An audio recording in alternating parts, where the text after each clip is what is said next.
Nada de hielos.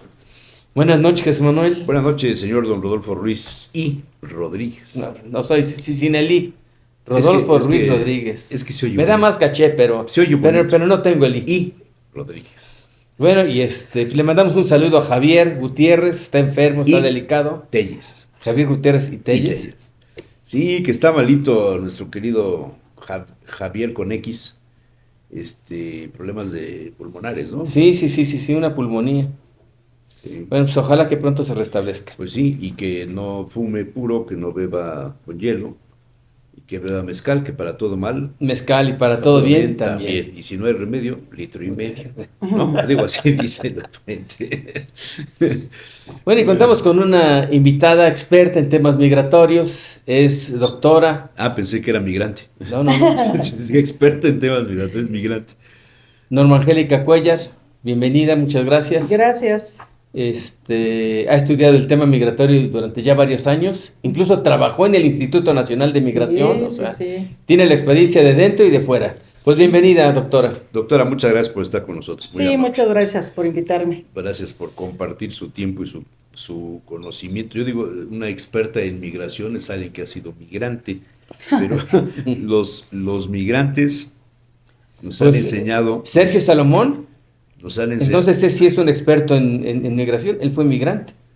No lo sé. No, yo se lo estoy confirmando. Está bien. Sí fue migrante. Pero ser migrante yo creo que tiene varias connotaciones, no necesariamente la que pudo haber tenido Sergio Salomón, sino el tráfico de personas, que es quizá la parte más delicada y problemática que hoy estamos viviendo en México, porque la mafia, el crimen organizado ya no se dedica solamente a las drogas o a cuestiones de armas o el contrabando, sino al contrabando de personas y de órganos, que también es un asunto delicado.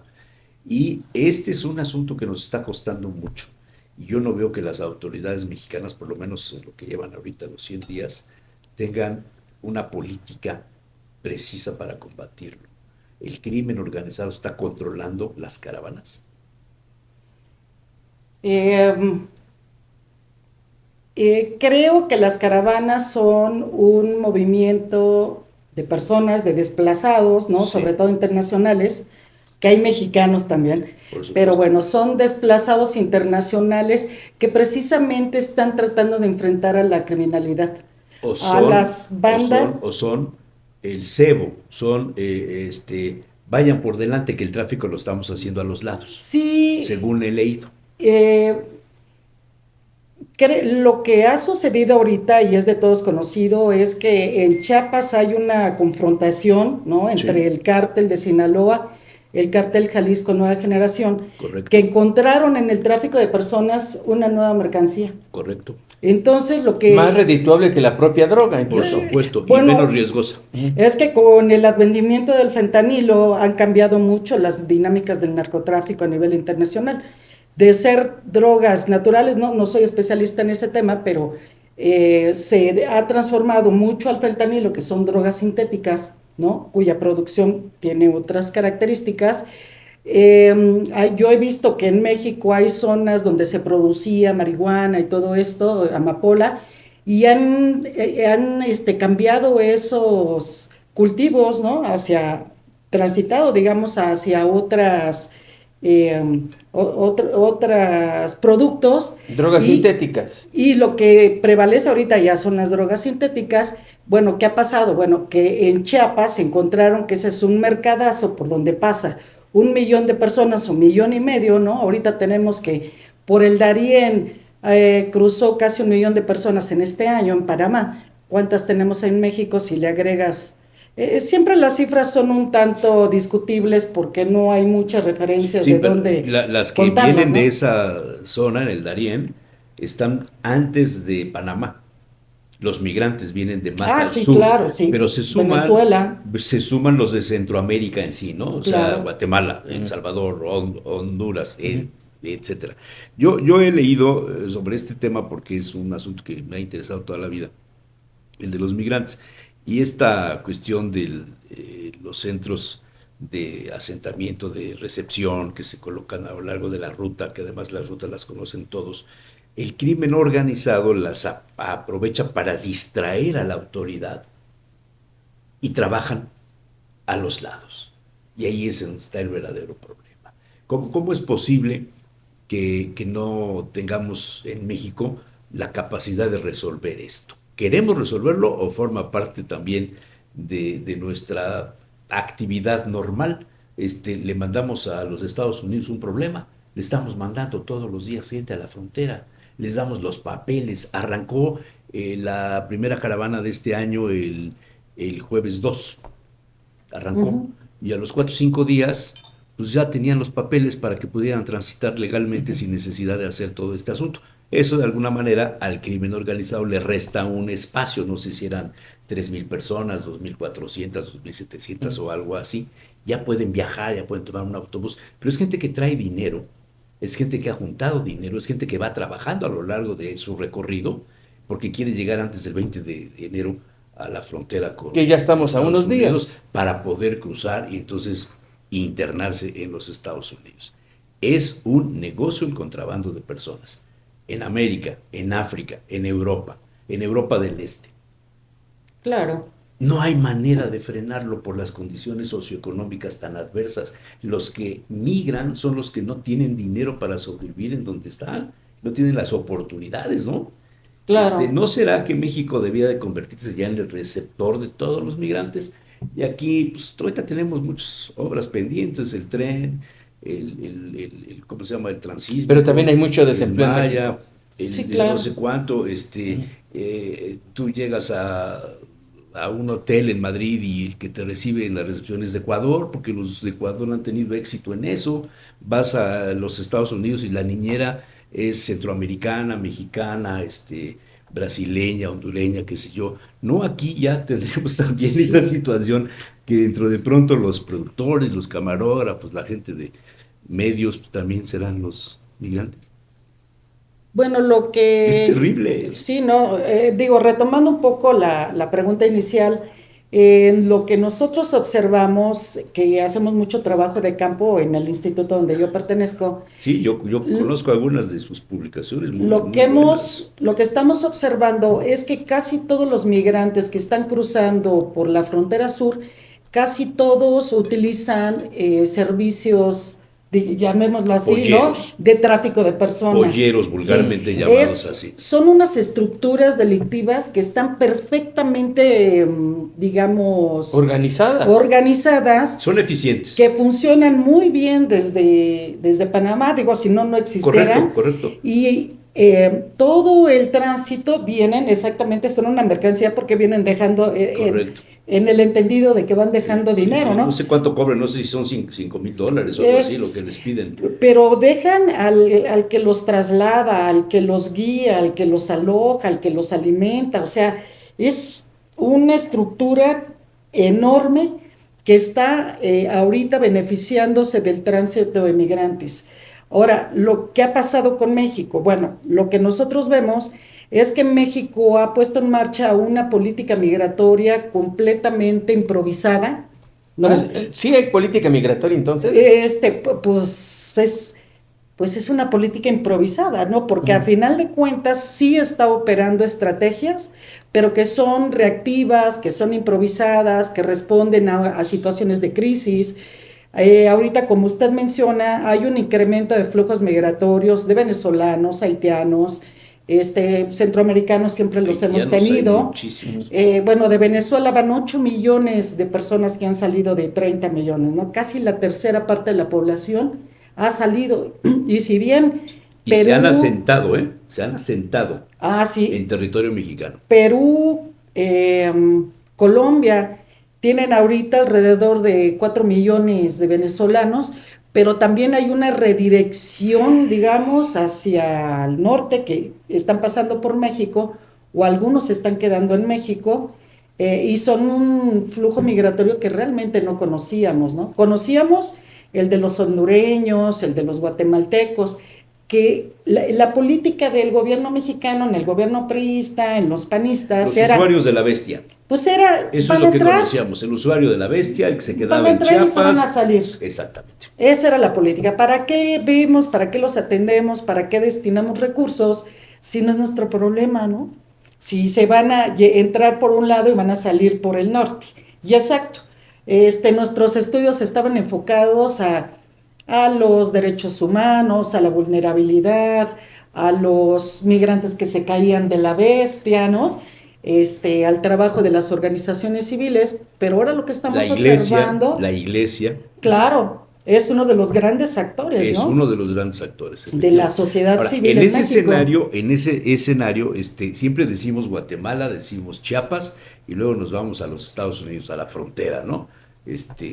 A Baja, Ciudad Juárez o a Laredo, Tijuana. Tijuana, o sea, ahí es donde decimos, ahí está la migración. Y resulta que Puebla es algo así como el ombligo del universo de la migración. Ah, sí. ¿Por qué? Mire, Puebla, precisamente mi tesis doctoral estaba enfocado a Puebla, o era una de las ciudades que yo estudiaba. Lo que sucedía con Puebla es que al ser, como que siempre ha sido un lugar de tránsito, ¿no? Siempre desde la conquista era como el lugar intermedio entre Veracruz y la Ciudad de México. En el caso... Entre el Pacífico y la Ciudad de México. Y la Ciudad de México, ¿no? Entonces, lo que ha pasado con Puebla es que sigue siendo una ciudad de tránsito. O sea, aquí hay muy pocos migrantes. Yo analizo el tema de solicitantes de protección internacional en Puebla y sí se han incrementado los flujos, pero a un nivel muy, muy ínfimo. Tenemos 2,000 solicitudes de refugio en Puebla, son muy poquitas. Sigue siendo una ciudad de reorientación de rutas, donde los migrantes se capitalizan en el camino, ¿no?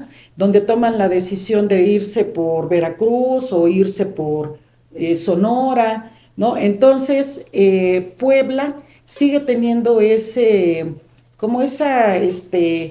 función, digamos, Somos ¿no? como la central camionera Sí. de los migrantes. Acá llegan, están los refugios, ¿no? Unos clandestinos, otros son Sí, de sí, la exacto. iglesia. Analizan si se quedan o se trasladan. Y se arreglan con el que los va a llevar hasta la frontera. No quisiera yo hablar de los que han sido delegados, pero es que también los delegados que nos han puesto en Puebla de migración don't speak Spanish. Sí, digo, ahí tienes a David Méndez. Son burlas, ¿no? De los gobiernos. Lupita Hinojosa. Son burlas. Rocío Sánchez de la Vega. Seguimos. Entonces, el gobierno no está tomando en serio, no ha profesionalizado, y del otro lado, entonces es un policía. Sí. Ardelio. Claro. ¿No? O el que sigue todavía ahorita, el director nacional, ¿cómo se llama? Que todavía no lo han corrido después de lo que pasó, el incendio, de todos los que se quemaron allá y demás. Entonces ese señor debería estar en la cárcel. Sí. Es que, bueno, lo que pienso que pasó mucho con el Instituto Nacional de Migración es que fue como un trampolín, ¿no? Político. Y entonces, bueno, no había una preocupación, lo que estábamos hablando hace rato, no había una preocupación de la migración, porque entraban por el sur y salían por el norte, ¿no? Y a lo mejor algunos se caía por ahí del tren y bueno, salían las notas. Pero ahorita vemos que hay un cambio, hay una transformación en las dinámicas migratorias en México y México, la política migratoria que ha prevalecido en los últimos años tiene que ver con un enfoque de seguridad, ¿no? O sea, nacional. somos un punto neurálgico en la seguridad nacional. Sí, claro. Y entonces, por presiones de Estados Unidos, a través de un montón de acuerdos que firmó con México, Iniciativa México, Mérida, Programa Frontera Sur, ¿no? Bicentenario, desde Fox, desde los atentados a las Torres Gemelas en 2001, o sea, tenemos 20 y tantos años, que conozco investigadores que dicen que es desde los 80, ¿no? Que hacemos como el trabajo sucio de Estados Unidos.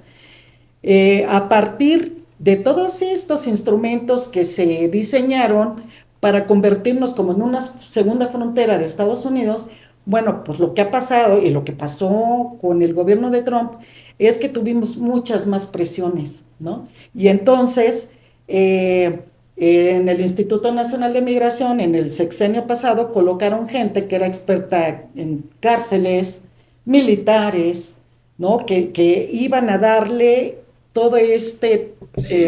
este O sea, espíritu de contención. Eran los planeadores de los Auschwitz mexicanos. De la ¿no? contención. Sí. No Ahora, de resolver el problema del trato a los migrantes, ni de quitarle la mercancía al crimen organizado. Sí, no, le llaman securitización y la contención. La contención. ¿Qué significa esto? Pues detener a toda costa, ¿no? Y vemos las estadísticas.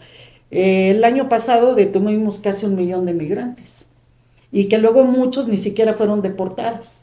Los mandaron ahí a Villahermosa, a Tapachula y otra vez para cansarlos. Es como un juego de los regreso a la frontera sur y otra vez váyanse y otra vez los detenemos y otra vez los volvemos a regresar y a ver quién se Y cansa eso nos primero. cuesta dinero. Ah, sí, claro. Pero tanto que ahorita México está en una imposibilidad de repatriar venezolanos o centroamericanos o haitianos. O sea, tenemos un tremendo problema con esos flujos. una de las razones por las que se dice que Sergio Salomón no ha asumido la titularidad del Instituto Nacional de Migración es porque dicen que va a cambiar, Todo va a cambiar. que se va a transformar radicalmente El 20 de enero el cambia instituto por la llegada de Trump y que al instituto le van a quitar toda la parte policíaca, pues que esa parte ya no la va a tener, que más bien va a ser un instituto pues de acompañamiento, de asesoramiento, de atención a los derechos humanos. Orientación. Ay, no, bueno. No, pues yo Sí. no lo creo. No, pues así lo decidimos en la junta del lunes. Dijimos que por ahí va a ser Sí, el no. tema, porque no hay lo manera. bueno, si no hemos podido atinar a tener una política migratoria mexicana que atienda a los requerimientos nacionales, no veo cómo se pueda transformar el órgano que es el medular, digamos, de la gestión de los flujos migratorios en México de una manera humanística, con respeto a los derechos humanos, que debiera ser, Pero ahorita el problema de México es tremendo y de hecho no es el Instituto Nacional de Migración quien está únicamente, digamos, gestionando los flujos migratorios. La Guardia Nacional. La Guardia Nacional, el Ejército, la Marina. El Ejército, la Marina, exactamente. Y los recursos que se están destinando a las labores de verificación migratoria, la parte de la Guardia Nacional son incluso mayores que el Instituto Nacional de Migración. Por supuesto. Entonces, pues bueno, no creo que vaya a cambiar así, que debiera. O sea, yo creo que la llegada de Trump en este momento, con toda esta amenaza ya pasé al otro tema, con la amenaza de deportación de 11 millones de indocumentados, que 4.5 son mexicanos, sí va a ocasionar, hice una columna en E-Consulta, una crisis humanitaria. Yo creo que es un escenario que no conocemos. Ahora, por eso no hay una política migratoria, porque estamos esperando las acciones de Trump. Ya las anunció, pues. Sí. No. A ver, es que hay que situarse en el orden de por qué somos el país de tránsito de los migrantes. Porque las personas que migran no quieren quedarse a trabajar en México. Ese es quizá el último. Sí, buscan el sueño americano. Buscan el American Way of Life. Entonces, buscan irse a los Estados Unidos. ¿Cuántas veces no los cubanos transitaban, las cubanas sobre todo, que venían aquí de bailarinas y actrices y demás, transitaban porque un cubano que cruza la frontera caminando automáticamente tiene el asilo de los Estados Unidos? En cambio, los que llegaban en las lanchas, vía en las balsas de Florida, etcétera, esos eran delincuentes. Pies mojados, ¿no? Pies mojados, exactamente. Entonces, el tema de México es que somos la frontera del sur de los Estados Unidos. Y somos un país tan grande, tan largo, somos muy largos, que somos la parte medular para poder irse por varios caminos para que la gente llegue hasta la frontera sur de los Estados Unidos. Entonces, es un problema para el gobierno mexicano y es un problema para la sociedad mexicana. Y para los Estados Unidos, por lo largo. Porque el muro, pues el muro contiene una parte, nada más. Esa es la parte de la política de Trump o de Biden o de el que tú quieras. Ellos dicen, yo ya no quiero más migrantes, es culpa de México. tienes que detenerlos, entonces viene la presión, viene en lugar del muro, pone a la Guardia Nacional en la frontera sur, junto con Guatemala, para que no pasen. El que haya estado por ahí sabrá que es imposible controlar el paso de Guatemala para México, porque hay tanta selva, que un día cortas sí, y, al día siguiente ya está otra vez. Entonces no hay manera. Entonces es un conflicto serio, pero el gobierno mexicano nunca ha tomado en serio la decisión de resolver el tema de los migrantes. Hemos jugado con ellos, los usamos también para presionar a los Estados Unidos. No, yo creo, nosotros tenemos un grupo de investigación y lo que analizamos es algo que se llama la externalización de fronteras de Estados Unidos. O sea, Estados Unidos ha externalizado su política migratoria hacia México, pero no solo hacia México, hacia Guatemala, hacia Honduras, hacia Colombia, hasta Perú. Y entonces lo que México ha hecho es que quizá el costo de no hacer esta contención, esta persecución, esta criminalización para México es muy alto, ¿no? Económicamente hablando, con Estados Unidos. Entonces, el gobierno de Andrés Manuel, sobre todo, se dedicó a incrementar la detención, a inyectar recursos al tema de la persecución y del aseguramiento. Entonces, bueno, esa ha sido la política. Sí, cuando se dio la primera amenaza de Trump en su primer periodo. Sí. Pero es correcto, es valedero, fue una buena decisión encarcelar a los migrantes. Pues se supone que no están encarcelados, ¿no? Que las estaciones migratorias. Por favor, las estaciones migratorias, yo conozco 2 o 3 sí, claro. de Chiapas. No pueden salir. Verdaderamente es terrible. No pueden salir. Solalinde dijo muchas veces que él es un experto en estos temas, que es amigo mío. Él decía en algún momento que la política que había tomado López Obrador era totalmente equivocada. Ya están los resultados. En lugar de disminuir el flujo de los migrantes, se va aumentando cada año, cada mes, cada semana. Sí, no, y tenemos montones de campamentos. Es un barril sin fondo. Tenemos montones de campamentos de migrantes de diferentes nacionalidades. En Puebla, fíjese que no hemos tenido, pero los tenemos. Aquí por Santa María, Chiapas, del otro lado de la autopista, en Tlaxcala. En Tlaxcala. Y luego hay otro asunto. Junto con el crimen organizado que traslada a los migrantes está el tema de la trata de personas en función de la prostitución. Sí, bueno. Sí, los límites de Puebla con Tlaxcala. Pero en términos más amplios, ¿eh? Sí, no. En términos más amplios. Ahora hablan del Tren de Aragua, ¿no? Que es una banda claro. de venezolanos, Exactamente. Involucrados en el tráfico de mujeres. Hay un estudio que hizo BBV hace como 4 años, no sé si lo conozca, doctor,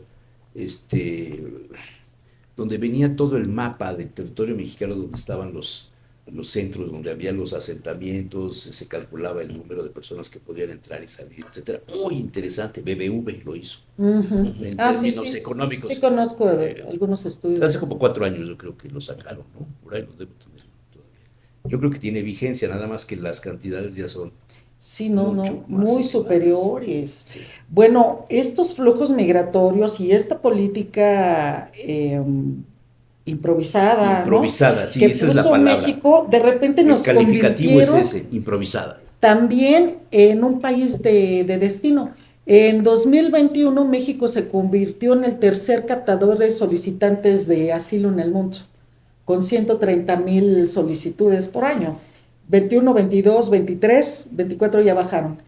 Pero 3 años estuvimos en el top de los 3 países receptores de migrantes. Pero llega gente. Con López Obrador. Con López Obrador. Llega gente, en los últimos 6 años llegó gente de Irán, llegó gente de Asia, llegó gente de África, o sea, no solamente de Centro o de Sudamérica. Están llegando de otras nacionalidades fuera del continente. Veían que México era la coladera. Que estaban dando papeles. Vienen en los barcos mercantes y se bajan en Coatzacoalcos o se bajan en. O algunos vienen desde Argentina. También, y de ahí vienen cruzando. De Eritrea, ¿no? Así es. Y porque yo pienso que este incremento, que por cierto, nunca se incrementó el presupuesto Hoy sí hubo presupuesto. Nunca se incrementó el presupuesto de Comar. Comar, en lugar de subir el presupuesto, lo han ido disminuyendo, lo cual es una incongruencia. Si incremen, o sea, imagínense hace unos 10 años, digamos en 2003 teníamos 3,000 o 4,000 solicitudes de asilo. Ahorita que tendremos 300,000. No, ahorita bajamos en 2025 a partir de que Estados Unidos puso un instrumento para hacer citas en su sistema de asilo que se llama CBP One, que seguramente ya lo han escuchado. Se redujo la cantidad de migrantes que están solicitando asilo en México. Bueno, ahí están las nuevas instalaciones de la Embajada de Estados Unidos, que es un estadio para recibir a todos los que van a solicitar los papeles legales. Sí, ¿no? Y entonces, bueno, abre su portal en 2023 y empiezan a bajar las solicitudes. ¿Qué es lo que está diciendo eso? Que los migrantes pensaban que si obtienen documentos de Comar, como con reconocimiento de la condición de refugiado, entonces iban a poder transitar. Exactamente. Y yo conozco muchos que dicen, bueno, es que a mí me dieron la condición de refugiado en Chiapas, pero yo realmente quiero ir a Estados Unidos. Y el derecho internacional dice que una persona que obtuvo reconocimiento de condición de refugiado en un país ya no lo puede solicitar en otro.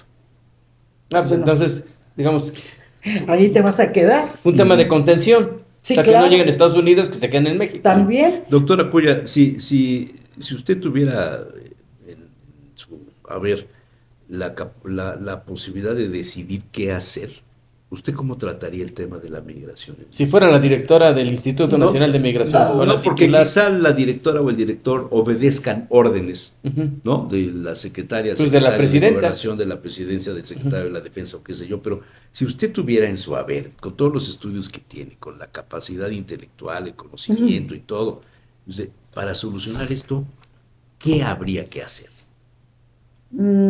¿Rezar? Sí, ponerme a rezar. Primero, yo creo que esa es una de las de las cuestiones que es inevadible, ¿no? Pues es que precisamente estaba yo pensando que me iban a preguntar eso. Y lo que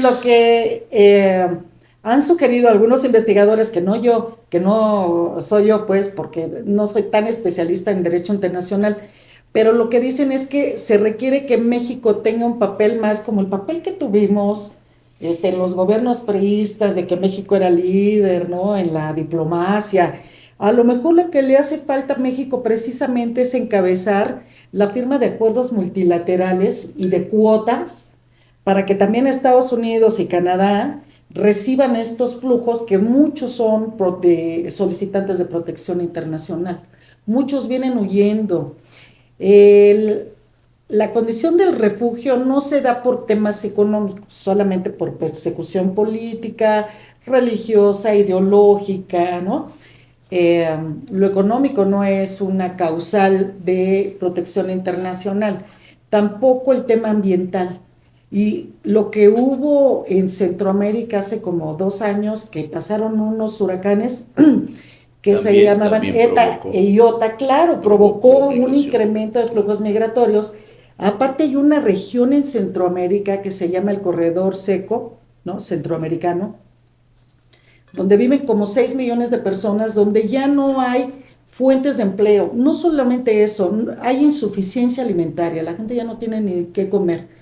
Entonces, toda la gente que está en esto, son como 220 municipios, es realmente Centroamérica. Pero México está en condiciones de asumir este liderazgo. Si el presidente Trump ni siquiera invitó a la presidenta mexicana a la toma de posesión. Pero es que no la invitó por otras razones. Creo que la condición es que tuvieras avión propio para llegar, porque están los vuelos saturados para ir a México. Sí, bueno, ahorita con los problemas que tienen, sí, es muy complicado. O sea, realmente en México... ¿Usted qué haría? Pues yo presionaría para que hubiera cuotas, para quedarnos con una parte de esos migrantes, pero que otros países también se queden con lo suyo. Ahorita Colombia está pasando por un tremendo problema con 2 millones de venezolanos. Y, o sea, digo, es un poco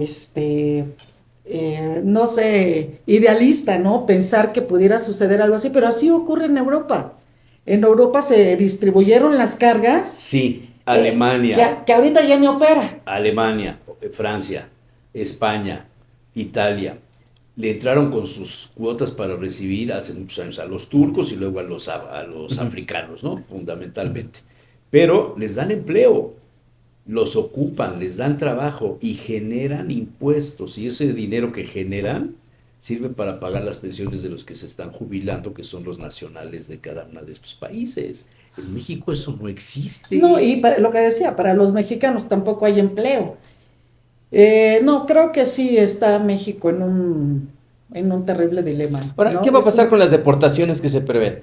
Porque el propio director reconoce que pues, Venezuela no los quiere admitir, Colombia no los quiere admitir, Brasil no los quiere admitir. Sí. Pues entonces los van a echar en la frontera sur, o sea, en México, y que aquí se queden. Sí, no, pues o sea, porque el gobierno mexicano tampoco va a tener la capacidad de... No los van a mandar en avión a su país de origen, ¿no? sí, en primera clase, ¿no? Por México te colaste, te regresamos a México. Pues... ¿Y si nos cambiamos de país? Sí, no, yo lo que pienso es que aunque no tiene la capacidad logística y económica para deportar 11 millones, no lo creo, es muy difícil que lograr algo así, se requiere una cantidad de recursos, además las cortes de asilo están saturadas ahorita en Estados Unidos, pero creo que aunque sea parcial, de hecho entrevisté a una compañera, Paula, sobre este tema, que ella ha trabajado con deportados, ¿no? Su tema de investigación son deportados, y entonces lo que ella me platicaba es que aunque no deportara los 4 o 5 millones de personas, 4.5 de mexicanos, sin extranjeros, los albergues, y anoche estaba yo viendo una nota sobre eso, los albergues de la frontera norte están colapsados, no darían. No hay manera. No hay manera. Anoche veía que Tijuana, Nuevo Laredo, están preparándose para Piedras Negras, no están preparándose, abriendo espacios en albergues, en campamentos, pero pues las cifras que manejan son de 4,000, 1,500, 300. El ayuntamiento de Tijuana pidió para, digamos, cuidándose de una eventualidad, digamos, por una deportación, solo para este año, un presupuesto de 5,000 millones de pesos, que es casi el presupuesto de la ciudad de Puebla. Sí, no. O sea, el panorama que viene es, aunque es fanfarrón, aunque habla de más, aunque es muy mediático, aunque sea parcial, digamos, la puesta en marcha de este plan de deportación, sí va a provocar un escenario, y fue lo que yo escribí en e-consulta aquí con su director, que va a provocar un escenario de crisis humanitaria. O sea, no veo otro escenario para México. ¿Y qué es lo que se puede hacer? Pues lo que están haciendo. Ahorita los consulados, afortunadamente, Juan Ramón de la Fuente y el embajador Esteban Moctezuma han dialogado, tienen ahorita un equipo de 2,600 abogados que están preparándose en tema penal, administrativo, jurídico. Están reaccionando, pues. Y preparándose con los consulados para asesorar a toda esta oleada. Si caen en Texas, Abbott los va a aventar al río, los va a aventar por encima del muro. De las boyas, ¿no? O les va a aplicar la ley fuga. En Texas. Son más radicales, en Arizona. Sí. Porque los consulados en Nueva York, en Washington, en Chicago. Sí, digamos, los estados de la frontera sur son los que... Pero ahí es donde está el problema. Sí, no, es un escenario terrible de una crisis humanitaria que viene. Bueno, estamos hablando del 20 de enero. O sea, ya... No tendría el gobierno la capacidad, del gobierno de Estados Unidos, la capacidad de deportar 5 millones de mexicanos. No. Pero 1 millón de mexicanos el primer año. Pero con 1 millón. En 2025. Sí, cientos de miles, ¿no? Ya ocasionaría. Mira, México necesita generar 1 millón de empleos al año.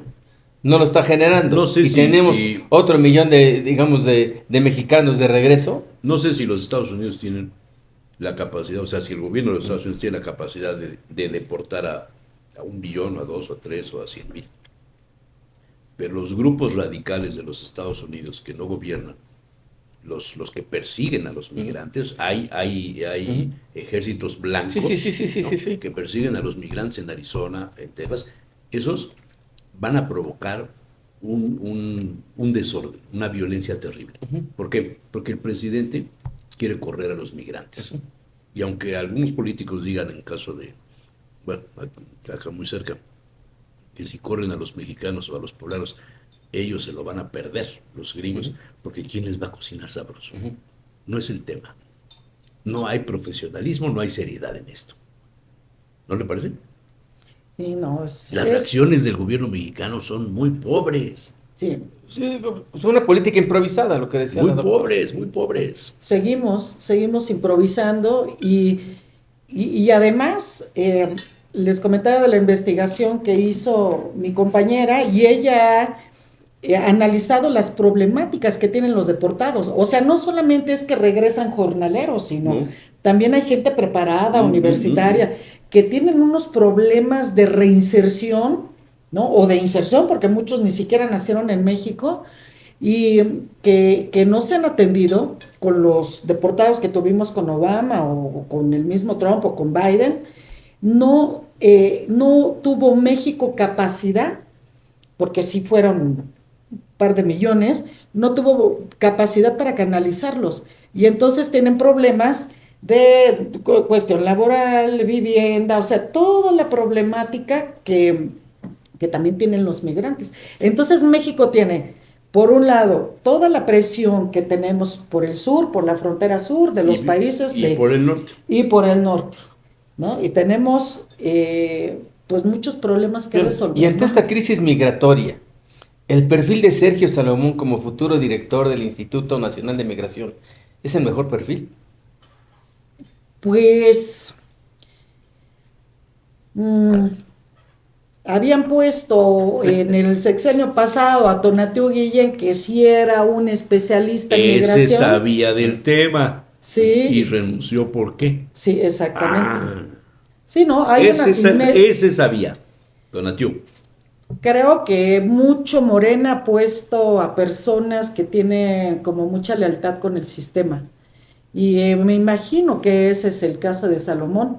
No, la verdad que yo desconozco cuál fue su trabajo vinculado a migración, no lo conozco. Ha sido gobernador, ha sido diputado, ha sido presidente municipal, aunque trabajó en los Estados Unidos, tiene familia, pero eso no te convierte en un experto en migración. O solo conoce una parte de la migración, ¿no? Que es la del México-Estados Unidos, de los paisanos. Pero la otra parte, que es tremenda, es enorme, que es una carga con la que México está, que ahorita México tiene que gestionar, pues me parece que es una encomienda muy grande. Digo, ojalá, ¿no? Bueno, le están dando tiempo para prepararse, porque ojalá. Él salió el 13 de diciembre. Sí, pero es que tienen que hacer unas reformas en la ley. Y por eso no se ha dado el cambio, justamente. Por eso no se ha dado el cambio, porque están esperando esas reformas. Y yo creo que están esperando ver qué hace Trump a partir del 20. No, ya lo pueden prever, pero van a quitarle las funciones policíacas. Policíacas, ¿sí? Esa es la impresión que yo tengo. Lo van a dejar en lo administrativo. Bueno, pues, podría ser. El año y lo demás pasado, se lo van a dejar que a la Guardia Nacional. Pues a la Guardia Nacional. El año pasado la Suprema Corte aprobó precisamente una moción que tenía que ver con la posibilidad de que la Guardia Nacional hiciera labores de verificación migratoria. O sea, ya está aprobado, ¿no? A nivel constitucional.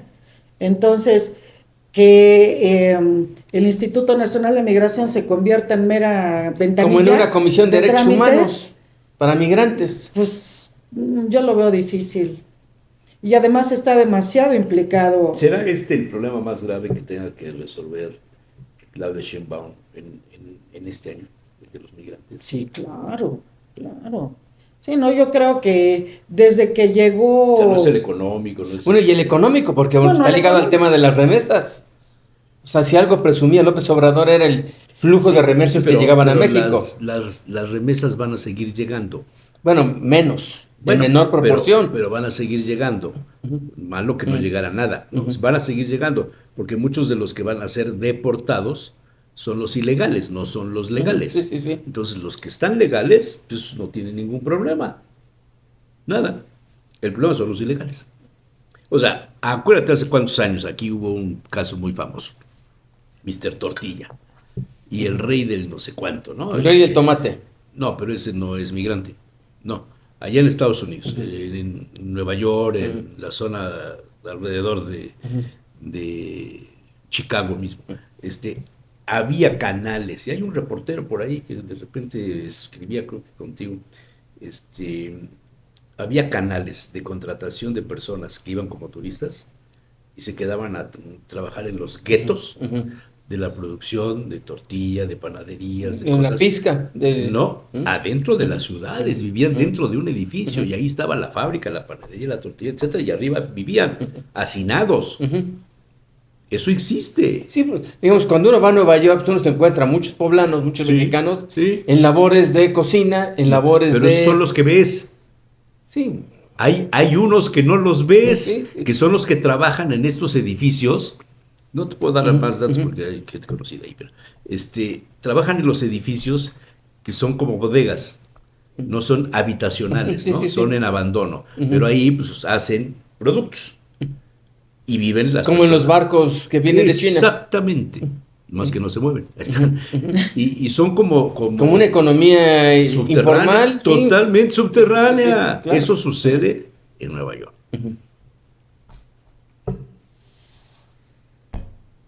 No, pero ¿por qué los migrantes mexicanos siempre están en labores, digamos, de cocina, en labores de limpieza? Porque es lo que no quiere hacer. Y los chinos o los asiáticos no.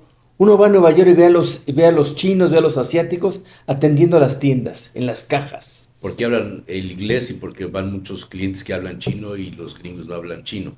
En términos generales, los migrantes que llegan a cualquier país en el mundo van a hacer lo que ya el nacional no quiere hacer. Lavar platos, lavar baños, recoger mesas, barrer, limpiar vidrios, albañiles. Lo que el nacional ya no quiere hacer, lo siente degradado o degradante, entonces ahí es donde entra el migrante. Piscar, pues es bueno. O votar. O sea, Johnson, ¿por qué fue elegido presidente? Por los votos de todos los migrantes que estaban ilegales en Texas. Florida, ve lo que pasó en Florida, los migrantes, ¿hacia dónde inclinaron la balanza? ¡Votar! Sí. ¿No le parece, doctora? Sí, me estaba yo acordando de un texto de un intelectual estadounidense que es acusado de racista y suprarracista. Sí, Huntington, ¿no?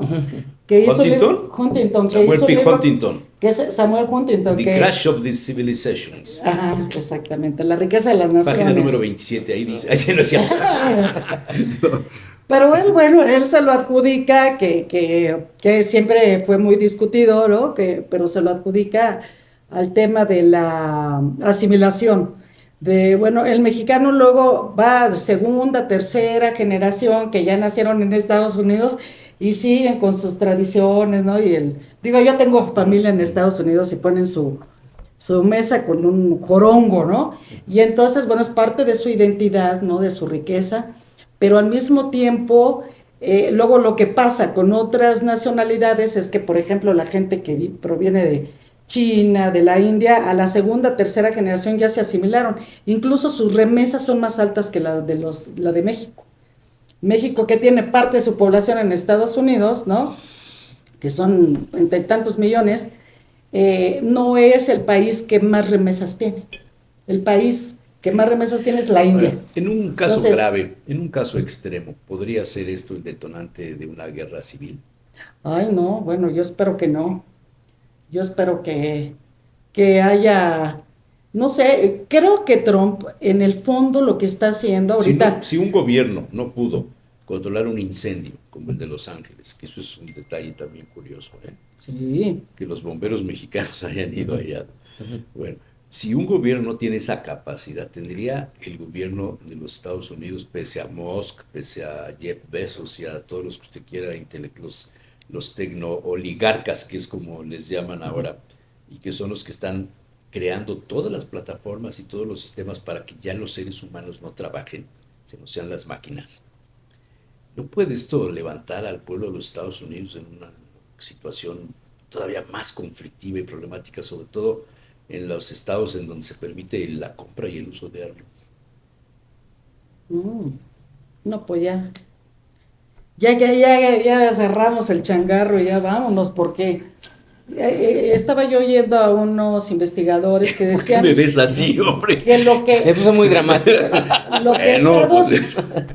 Lo que Trump está haciendo ahorita es como llegar en esta lógica otra vez de la reorganización geopolítica, ¿no? Al hablar el nuevo del canal orden de Panamá. Mundial, ¿a dónde está enfocado? Si yo compro, Trump, Groenlandia, y compro el canal de Panamá y le cambio el nombre al Golfo y empiezo a explotar todo lo que tenga que ver con América, ¿a dónde mando a los migrantes?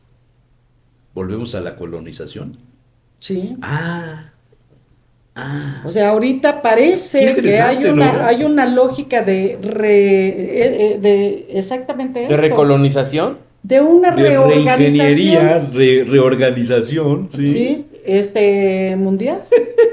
Y entonces tenemos que esperar, quién sabe qué tanto alcance pueda tener todas las... Porque también hay mucho de fanfarronería. Y hay oposición interna. Claro. Y aparte, en otra columna que yo escribí hace tiempo, yo decía es que realmente desde la perspectiva logística, desde la perspectiva legal, es completamente inviable que haya deportaciones masivas de millones, ¿no? A lo mejor si tuvimos ya deportaciones de 1 millón, no las vimos. Con Obama. Sí, claro. O sea que, digamos, nunca lo presumió, pero es el que más deportó. Sí, claro. Y aparte, o sea, hay mucho material también para los periódicos, ¿no? Y para las plataformas de internet con las imágenes ahí de los niños llorando en los camiones para las personas que van a deportar. O sea, también el costo político para Trump sería muy alto. Entonces, pues yo creo que tenemos que esperar. Pero podría darles, digamos, una salida. Siempre y cuando Trump justifique lo que presuntamente va a hacer. Porque si asocia... Sí, hay una reactivación de la economía interna de los Estados Unidos. No. Si asocia la presencia de migrantes con la delincuencia organizada, digamos, lo ha venido haciendo. El terrorismo, entonces le justifican todo.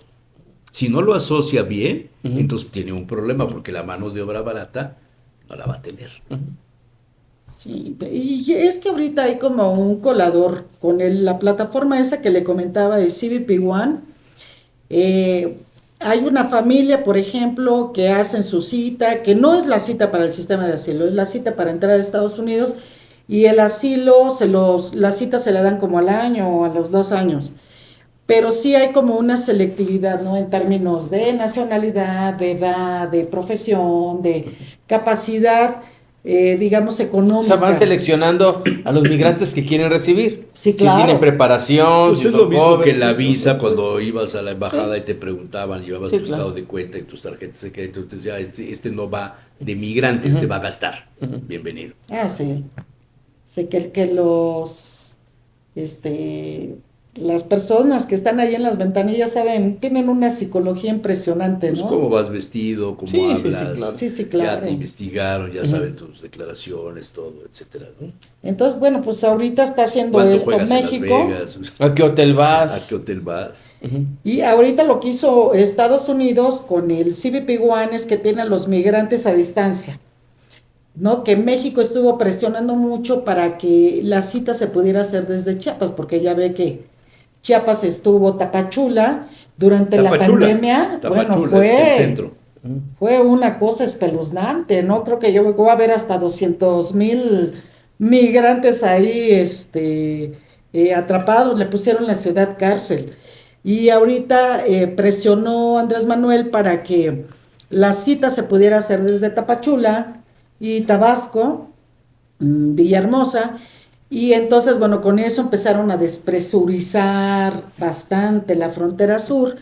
Estos flujos migratorios empezaron a moverse. En la Ciudad de México hay muchos campamentos de migrantes que están... En el Estado de México, ¿no? No, en la Ciudad de México, por Vallejo, por La Merced, están como cerca de las centrales camioneras y del centro de la ciudad. Y yo fui a hacer una investigación ahí con un equipo, con el seminario al que yo pertenezco, y lo que observamos es que la gran mayoría de los migrantes que están ahí están esperando la cita, ¿no? En los puertos de Estados Unidos, porque lo que sucede con CBP One es que les llama, les dice, bueno, ya tienes la cita para el 5 de febrero, y entonces se mueve, ¿no? Y México dio una especie de salvoconducto para que con la cita... Eso fue lo que les dieron a los de la caravana de la semana pasada.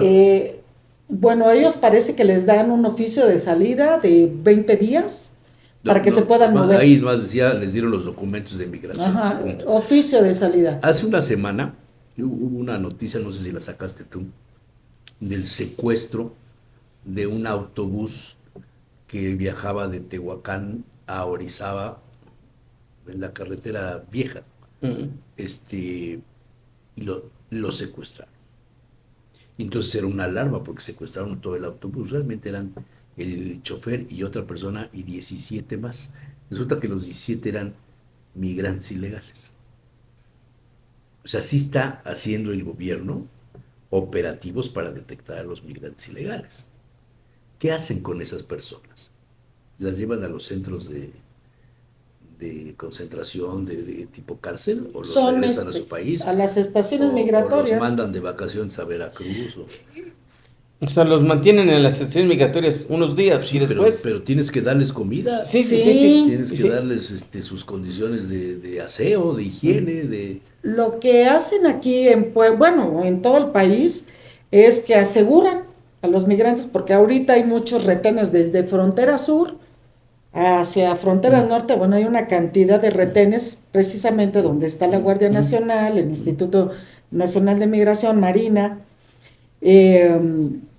Detienen a los migrantes, los llevan a las estaciones migratorias, que aquí estuvo cerrada mucho tiempo la estación migratoria, la hicieron estación provisional, ¿no? Que era muy chiquita para 100 personas. Después del incendio de Ciudad Juárez cerraron varias estaciones por cuestiones como de revisión, de puntos de seguridad, y lo que hacen es que los llevan a las estaciones migratorias, los tienen ahí, a veces los llevan a otras estaciones y al final los dejan en Villahermosa, los llevan a Villahermosa. O sea, los acercan. Ajá, y ahí los dejan en la estación, pero les abren la puerta, o cerca de la estación camionera. O sea, México... De la central camionera. En la central camionera Villahermosa. Casi México no está deportando. Ya no tiene recursos para deportar 1 millón de personas. Y es lo que va a hacer Estados Unidos. ¿Cuánto costará deportar a un migrante? Sí, claro. Sí. Fíjese que ese dato nunca lo he tenido. ¿Cuánto cuesta? Porque depende también de la nacionalidad. Y de qué distancia, ¿no? O sea, y depende del país que lo recibe, porque Haití, por ejemplo... Pero si lo recibe, hay mucho porque ese es el problema. O sea, los países no están recibiendo. Sí, con el desgobierno que hay en Haití, ahorita no reconocen que haya un... Bueno, y no solamente en Haití, o sea, Hugo Chávez no está... Nicaragua. Hugo Chávez, Maduro, Nicolás Maduro. Yo hablaría con Nicolás Maduro y le diría, a ver, se están yendo de Venezuela, ¿cuántos millones? En 1/3 de la población. 1/3 de la población ya salió. Oye, te lo rellenamos con los migrantes de otros países, para que los pongas a trabajar. Sí, no. Es un conflicto. Entonces México ahorita que... ¿Qué será peor? ¿El problema de la migración, las decisiones que tome Trump, o los aranceles que quiere ponernos si lo combatimos? Del 25% y a los chinos de un 10% adicional, del 35%. ¿Qué será peor? Pues parece que es la amenaza, ¿no? La amenaza y de quién sabe. Bueno, pero ya creó la secretaría. ¿Quién sabe si lo hace? Es una amenaza que le está dando cuerpo. Sí, claro. Porque ya creó una oficina para cobrar estos impuestos, esos aranceles. Sí, yo no sé si van a ser del 25, pero la oficina ya la creó. Sí, ¿no? Bueno, cuando entró Andrés Manuel López Obrador en 2018 hizo la misma amenaza que iba a incrementar 5% los aranceles cada mes si no deteníamos. Pues nada más creó la Guardia Nacional, Mandamos a 30,000 efectivos de o sea, la la Guardia Nacional. Nacional se convirtió en la policía migratoria. Sí, claro. Exacto, y ahí fue el comentario donde dijo, nunca había yo visto a alguien doblarse tan fácil. Sí, bueno, fueron 6,000 los que mandaron ¿Sí te acuerdas? inicialmente. Bueno, lo dijo por él y lo dijo por Marcelo Ebrard, ¿no? No, pero lo dijo en la entrevista que le hace el que era su asesor, que luego publicó un libro. Y ahí viene Sí, todo radical de extrema derecha. Radical, Sí. Sí. Interesante eso, ¿eh? Ahí se creó la Guardia Nacional con la amenaza arancelaria. Así es. Y empezamos a dar visas por razones humanitarias, de protección complementaria, incrementamos las solicitudes de asilo y empezamos a detener más migrantes. O sea, lo que hace Estados Unidos o lo que hizo Trump ha sacudido a México. Terrible. Y lo único que hemos hecho es tomar decisiones improvisadas, coyunturales, que realmente no han resuelto el problema al que nos enfrentamos y que es que muchos migrantes se están quedando en México. Ahora, del 100% de los migrantes que cruzan el territorio nacional, ya sea que vengan de Asia o que vengan de Centroamérica, de Sudamérica, ¿cuántos se quedan? ¿Qué porcentaje se queda en México? Y es que esa cifra Eso es es difícil bien saberlo, difícil. ¿no? La iglesia levantan una encuesta que es muy interesante, que hacen como, no le miento, como 60,000 encuestas, un centro de estudios, y ellos hablan que más o menos un 30% de ese flujo migratorio se está quedando en México. Pues es mucho. Sí. Sí, es mucho. Aunque un país tan grande de ¿qué? Somos 130 millones de habitantes, pues a lo mejor 1,000,000, pues tampoco nos haría tanta mella si lo supiéramos gestionar, ¿no? Si a lo mejor hiciéramos lo de Estados Unidos, que los trabajos, agarran esos trabajos que tienen poca... Pues esto está ocurriendo, digamos, muchos de los venezolanos que no llegaron a Estados Unidos hoy están de meseros en varios restaurantes de Puebla. Y en la Ciudad de México, ¿eh? Sí, yo he ido a algunos que... Uno va digamos, con los lavacoches, muchos son centroamericanos o son sudamericanos. O sea, ya no son mexicanos o no son gente, digamos, de México que viene de alguna comunidad marginada, pobre de la Mixteca, ¿no? Son centroamericanos, son sudamericanos. Sí, en España se dio algún fenómeno que, por ejemplo, niños que iban, migrantes irregulares, tuvieron que regularizar a los padres para que los niños tuvieran acceso al sistema educativo, al sistema de salud. Entonces, bueno, son como medidas... Un país que se está quedando sin niños. Que son medidas que se han tomado en función de las necesidades. De repoblar. Exactamente. Y de mantener las Entonces México requeriría que se analice cuál es este papel que estamos desarrollando en esta nueva coyuntura, en este papel que yo lo defino así, este nuevo papel de México en la migración internacional, y a lo mejor desde abajo ir hilvanando soluciones que, bueno, atraviesan por lo que comentaba, que no hay empleo también para los mexicanos, pero bueno, pues es una economía gigantesca. Y lo que sí está creciendo es la economía informal, o sea, no hay empleo formal para los mexicanos. Esa va a seguir creciendo. Y va a seguir creciendo más con los migrantes. Sí. Doctora Cuellar, de seguir las cosas como van, ¿qué política pública podría ejecutar el gobierno mexicano para controlar o para convivir con el problema migratorio? Pues, ¿hay forma de integrar a los migrantes formalmente y de darles un trato humano más digno? Yo creo que sí. Yo creo que lo que estamos observando, yo hablo mucho con migrantes en el trabajo de campo que yo hago, muchos se quieren quedar en México, quieren trabajar, muchos. Fíjese, algo que yo observo, y sobre todo aquí en Puebla, es que hay muchos migrantes calificados que tienen preparación, que viene con preparación técnica, que tienen profesional, pero lo mejor que podría hacer México, y esa mano de obra se está desaprovechando, porque es gente que pone su puesto de, ¿cómo se llaman las, como quesadillas? que hacen ellos. Las arepas. Arepas. Las arepas y las hallacas. Y bien riquísimas, ¿no? Ponen su puesto de arepas, pero el señor, por ejemplo, recuerdo un migrante que yo entrevisté, es un veterinario, zootecnista, con una especialidad, y él dice, es que yo de plano, o sea, ya ni siquiera busco trabajo porque no me lo dan, pero estoy con mi esposa vendiendo las arepas. O sea, creo que ahí sí México... Las arepas, las hallacas y el pan de jamón. Oye, pero... Eso tendría que censarlos y ver dónde los canaliza. ¿Quiénes son, no? Porque le digo, a final de cuentas, pues sí son muchos, pero tampoco son tantos, ¿no? O sea, si hablamos de 130 millones, porque México es un país donde hay pocos extranjeros, ¿no? Históricamente hemos tenido una migración muy pequeña. O sea, digo, yo voy de viaje a cualquier otro país y uno ve una diversidad. Francia hoy día. Sí, no, España, Estados Unidos.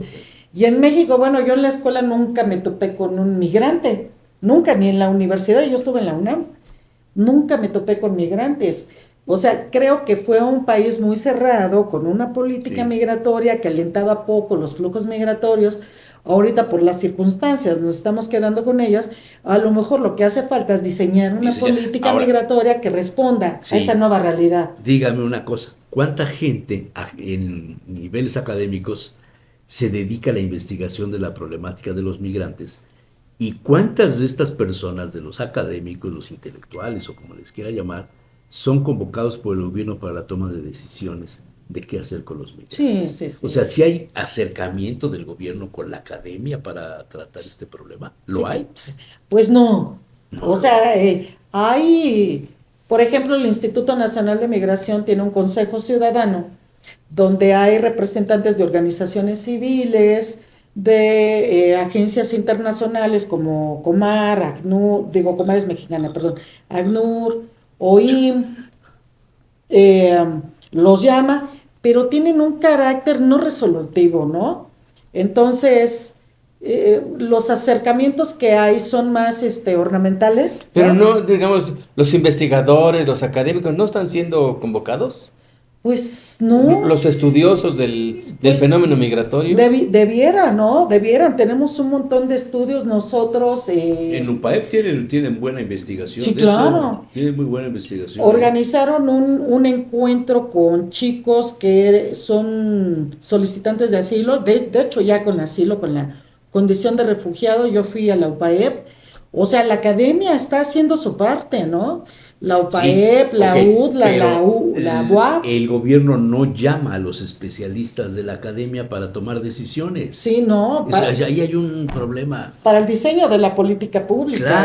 Claro. O sea, y tenemos llaman a los policías. Tenemos el problema entendido, resuelto, con propuestas, investigado, documentado, y tenemos poca interacción con el gobierno, que es más que la verdad. ¿Cuántos millones de mexicanos hay en Estados Unidos? 11. ¿11 millones? Creo que sí. Y de eso dice que un 25%, un 30% son poblanos. No, acabo de leer una estadística. Es que los poblanos y los conejos son primos hermanos. Creo que son 2.5 de millones en Estados Unidos. Lo leí hace de hecho, poco. La segunda ciudad con más poblanos es Nueva York. Sí. Después de la capital es Nueva York. También Chicago, ¿eh? Bueno, Chicago, sí. Ahí la llevo. Sí. Y muchos en la industria de la restauración alimenticia, poblanos. Yo conozco a 2 o 3. Yo soy hijo predilecto de Chicago. Muy bien. Una de las ciudades más bonitas del mundo. Sí, la ciudad de los vientos. Y el Instituto de Ciencias Sociales y Humanidades al que yo pertenezco, tenemos egresados, tesis, estudios, ¿no? Toda esta diáspora la pues ojalá y ahora que llega don Sergio Salomón Céspedes Peregrina, pues voltee la cara para Puebla la cara a la Academia Poblana y les diga, a ver, a la UAP, a la estudios hay, estudios. Digo, a ver, díganme, ¿qué? ¿Ya te vas? 5 minutos. Ya. Estudios los tenemos estudios de la diáspora de Puebla a Estados Unidos, de mexicanos a Estados Unidos, de migración de tránsito, los accidentes de la bestia, ¿no? Ahora, lo que se ha observado es que antes los flujos migratorios que cruzaban por México de tránsito, de centroamericanos, lo que comentaba, africanos, eran fundamentalmente varones. Y lo que se ha observado, y tenemos estudios de eso, es que estos flujos migratorios se han transformado a una familiarización y ahora son familias completas que ven el papá, la mamá, los hijitos, el bebé, la mujer embarazada. Sí, pues en las imágenes que se presentan vemos a mamás embarazadas y con carriola. Son puras familias. ¿Y qué es lo que dice esto? Bueno, que son Pero son familias que huyen también, o sea, que digamos... son desplazados. Sí, están huyendo de su país de origen. Son desplazados internacionales. Las razones pueden ser varias. La cosa es que hay familias que se trasladan. Ya no solamente los varones, digamos, buscan una mejor oportunidad, sino a veces huyen de su país, pues de las condiciones políticas de su país. O sea, este paradigma del migrante que se iba como programa. A buscar el sueño americano.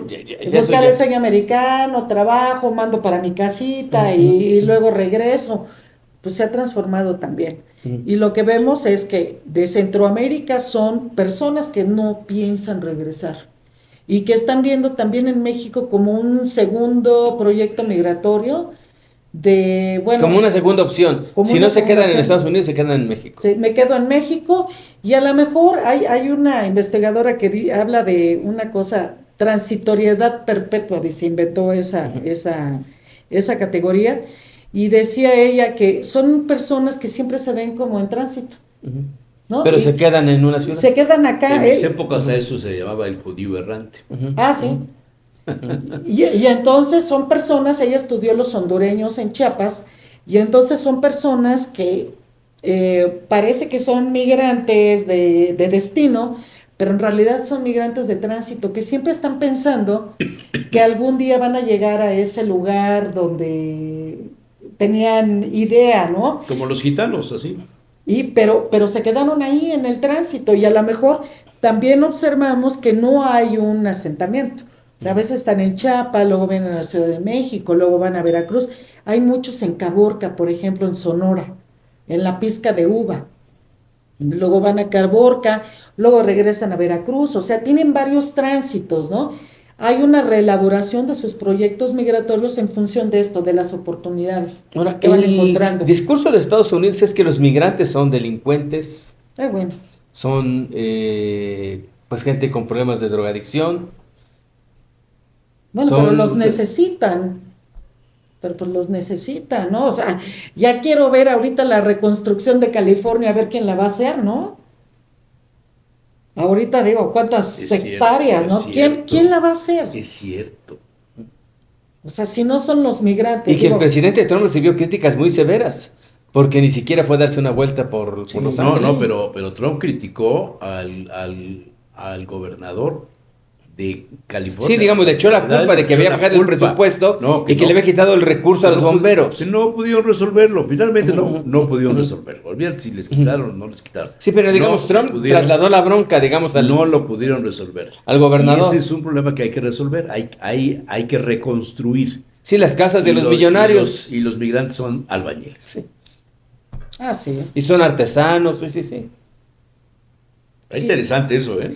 Conozco unos migrantes que sí, de todos los migrantes que yo entrevisté desde que empecé el doctorado, que 2016, de todos los migrantes que entrevisté, solo conozco unos que sí llegaron y que permanecen, bueno, varios, pero unos hondureños que trabajan en la construcción en Miami y se la viven trabajando.